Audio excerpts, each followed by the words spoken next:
We spend our days wrestling with invisible ghosts, a looming project deadline, a draining bank account, or a conversation from 3 years ago that still triggers a physical cringe. The pressure inside our heads builds until it feels like a permanent state of being. When we feel that pressure, our first instinct is to apply force. We try to suppress the anxiety or override it with logic. But the human mind operates like quicksand. The more you struggle to pull yourself out, the deeper you sink. The Indian philosopher Sri Bagavath Ayya proposed a shift in understanding rather than a new set of exercises. He argued that escaping mental anguish requires no traditional meditation or mental warfare, only a recognition of how our thoughts actually function. Treating the mind as an enemy to be fixed is the mechanism that keeps it broken. The part of you trying to cure the thought is the same mind that produced it, creating a closed loop of resistance that fuels the very stress you want to escape. Peace begins the moment we stop trying to engineer our own psychology. This approach relies on one foundational rule: agam veru, pudam veru. The inner world is separate from the outer world. The inner domain, agam, is an autonomous psychological zone. Anger or fear bubble up spontaneously, like bubbles in boiling water. You do not schedule these thoughts. They arrive on their own, and trying to organize this space is a waste of time. This is the state of effortless effort. You allow these internal events to simply happen. When fear arises, you permit it to pass through your awareness without interacting with it or trying to push it back. This acts as a psychological observation effect. The moment you watch a thought without attempting to judge it or change it, you remove its ability to disrupt your focus. The thought remains, but its energy is neutralized by your refusal to engage in conflict.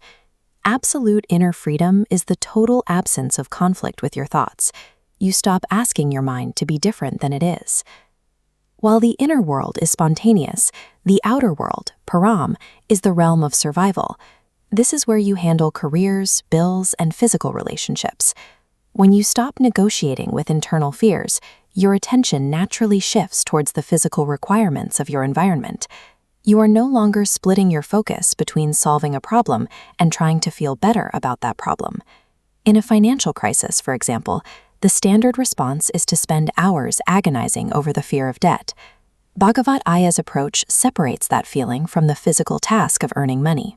You allow the physical sensation of panic to exist untouched on the inside, while simultaneously executing the physical actions needed to generate income on the outside. You let the heart race while your hands do the work.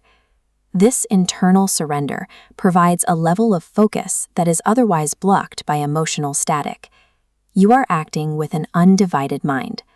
True enlightenment has little to do with forests, caves, or developing supernatural abilities. These are distractions from the reality of the present moment. Mastery is a return to the awareness of a child. A child navigates the world without calculating how they should feel or performing an internal audit of their emotions. They are simply present for what is happening right now. This requires total self-acceptance. You do not need to alter your fundamental character or improve yourself to find peace. You simply stop the attempt to be anything other than what you are at this second. Dropping the burden of internal self-policing allows daily survival to feel like an engaging cosmic game. You are involved in the play of the world, but your internal state is no longer a hostage to the outcome. Once the mind is no longer busy fighting itself, it functions as a direct response to your surroundings. You move in a way that is naturally aligned with the rhythm of your environment. Liberation is a reality you inhabit the moment you allow yourself to exist exactly as you are.